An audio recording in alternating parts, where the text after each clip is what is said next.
What's up guys, Michigan Air Gunner. So I got a little bit of a different type of video. This is more of a review on a scope because night hunting hasn't been all that exciting lately.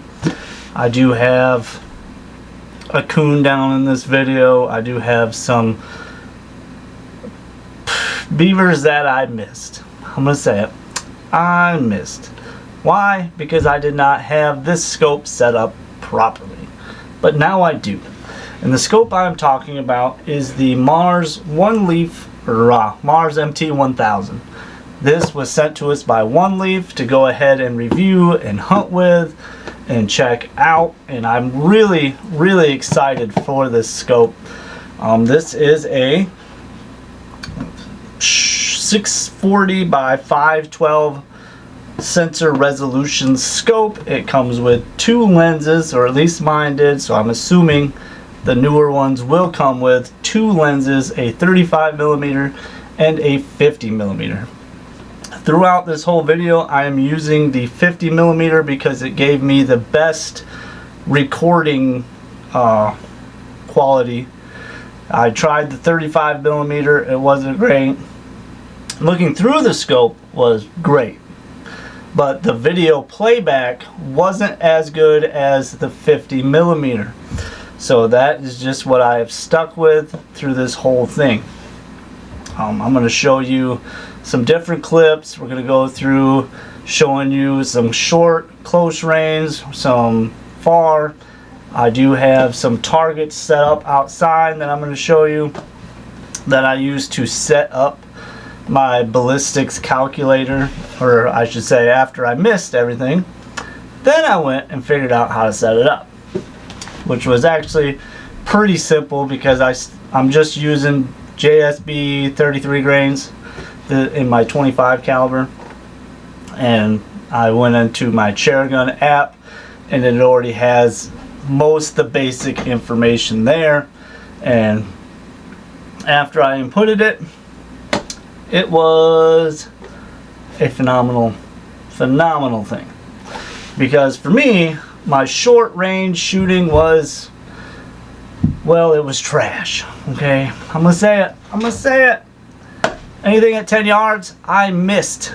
Okay, 10 yards, I missed, because I am not used to shooting anything closer than 20-ish yards. All right, but I wanted to get this video out to show you guys this scope because I really like it, and I would put my name behind it 100% so far in the month or so that I've had it. So basically I'm going to show you some beaver footage here and then we'll come back.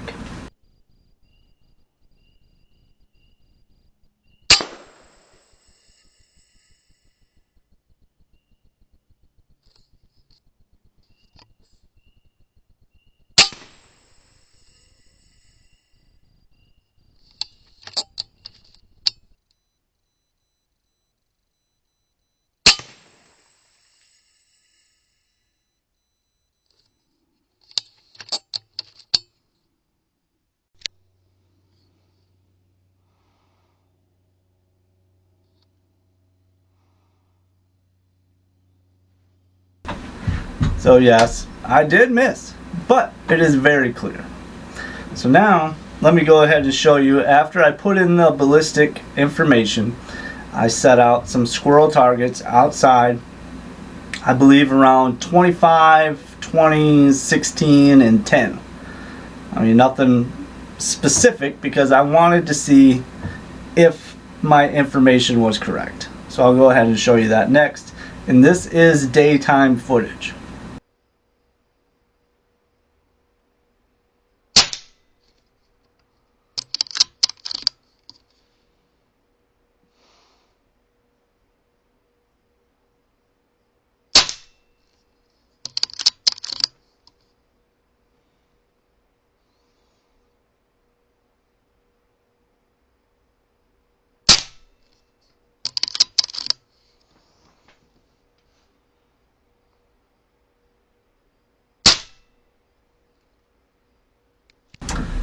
See?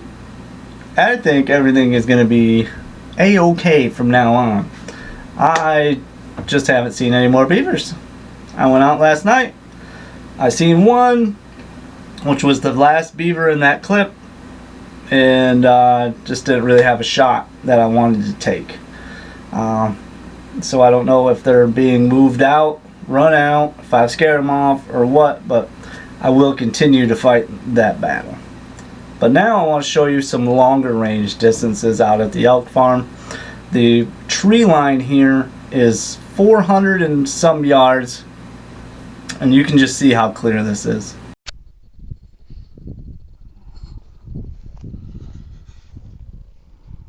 Alright guys, check this out. Let's see here, these elk,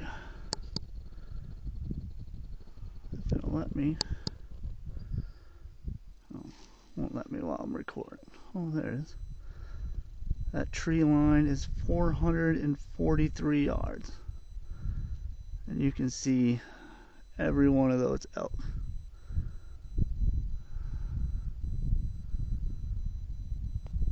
This is on White Hot.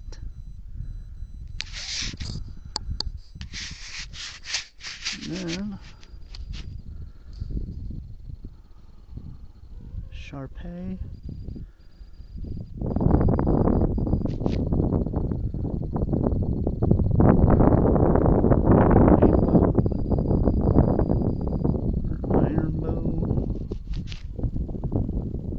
That's rainbow.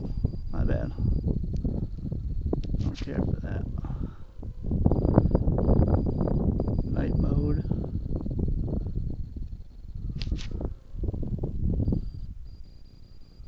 Yeah, I definitely don't like that one. Red Hot. Red Hot's kind of cool.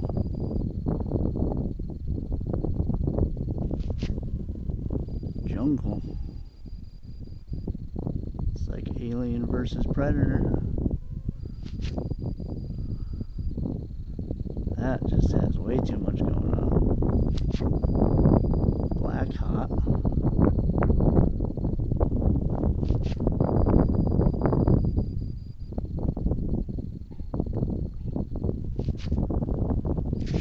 And back to White Hot.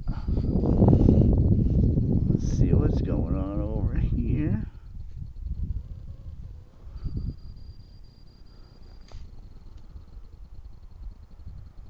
Nothing. There's some cows.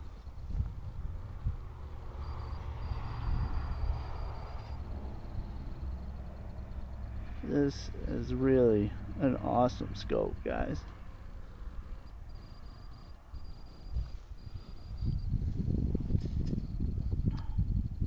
If there was a coyote out there, you'd easily be able to take that thing out. Let's look over here. There's another elk. There's another house.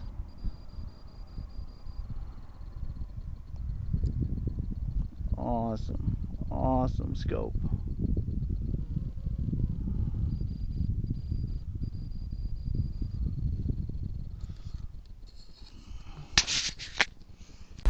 Alright, so now that I've showed you the scope, I'll show you what I have this thing set up on. This is my raw mini in 25 cal. I picked this up off Airgun Nation.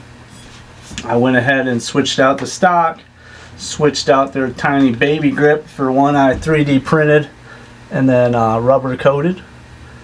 Yeah, way better than the stock grip because, you know, I don't have big hands, and the stock that this gun comes with was too small for my hands. Okay, next morning my hand was all crampy from holding it all night long. But I did take this out last night to the farm, and I'll show you what happened there.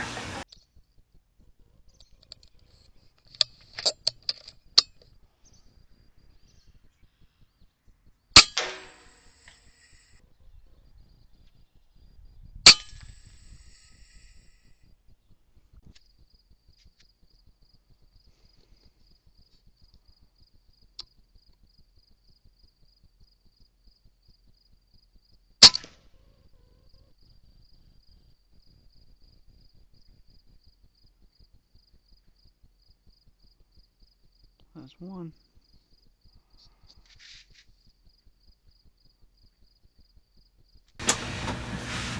Little guy didn't stand a chance. And the farmer messaged me and told me that something was getting into his feed room. What that is a room that he puts the feed in for in the mornings. He just gets it set up so that way all he has to do is take it out and go dump it. And this little guy was getting in there every single night, and he could tell because he would just dig holes in the piles. And I guess he won't be doing that no more, huh? Now I want to show you what I'm working on in my yard, because there were some things creeping around that I can't have creeping around.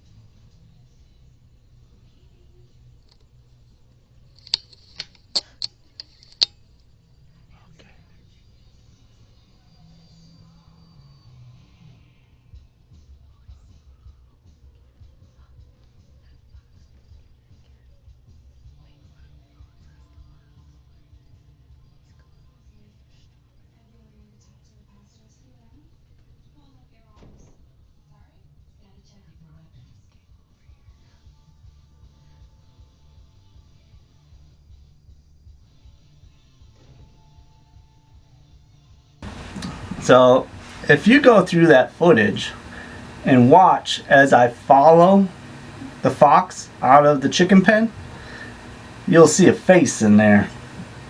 A face of what I believe is a skunk. Because the skunks keep getting in there and eating all my chicken eggs. And where I live is kind of in town, but just out of town. But skunks are very bad here. So what we're going to have to do is set up a trap. And that is what we're going to try to do tonight. Stay tuned. Alright, so basically this is my chicken pen, I guess you want to call it. I built it out of an old trampoline. And their little hut is over there. And what we're going to do is simply throw this stuff out here. Something that the fox just can't run away with. Except maybe this chicken I pulled out of the fridge that's past its expiration date. And then we got sardines.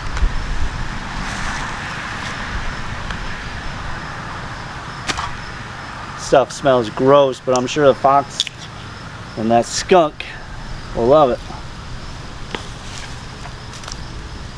I just want to get it all kind of separated around, not just one spot.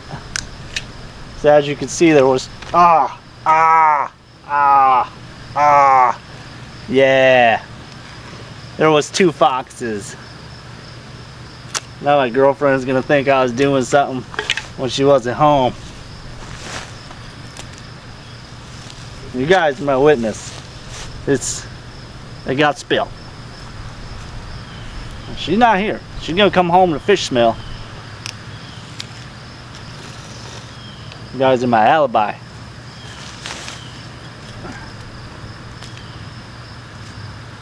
Alright. So I'm gonna clean up this mess. I have a window, my little shooting window you guys just seen me shooting targets out of. I'm gonna set up with my tripod tonight and just kind of watch this area and see what happens. So stay tuned. High hopes we get this guy out of here.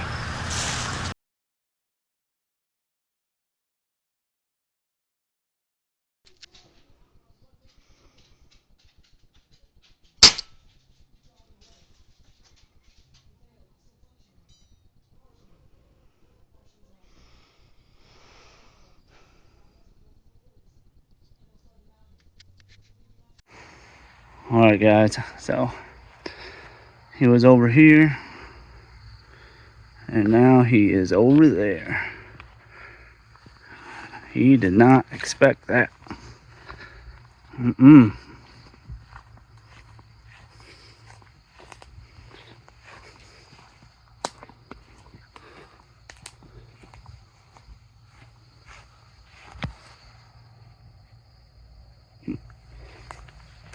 There's that one.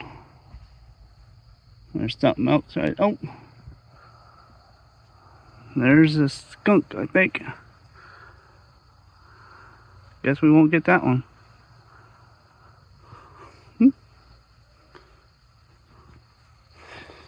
There's that guy. That is a pretty fox. Too bad he had to be getting into my stuff. Alright, so I know what you're thinking. If you seen them the other night, why didn't you just shoot them while they were out there? Well, I decided, you know, no harm, no foul. They were just eating scraps that I threw out for the chickens. And I didn't think they really messed with anything. But I went from 6 chickens to 5 chickens.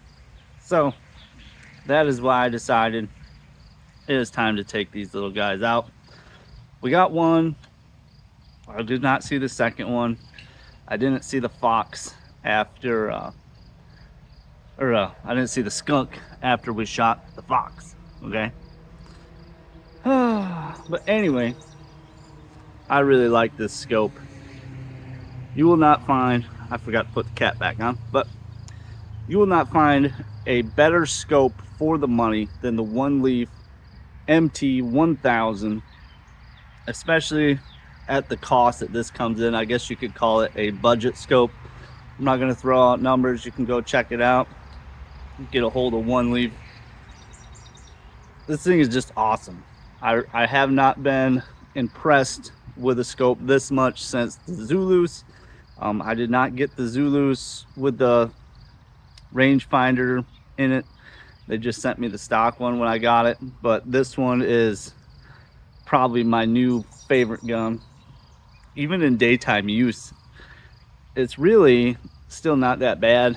I'm going to be using this for squirrels, I believe, once season comes. I have put it through quite a few paces and I have not had any shift in point of impact. I did see that with some other scopes. I'm not going to mention which one, but that the air guns were having point of impact shifts with that scope because of firmware issues, and I can tell you I have not had any issues with this whatsoever. This thing has just been phenomenal, and I can't wait to do some more videos with it to share with you guys. It's just kind of hard to do a night video when you don't have a night camera to record what you're doing, or a camera person, because you could trip and fall and land in a lake, I guess. Anyway, I hope you guys enjoy this video. Till next time, keep shooting.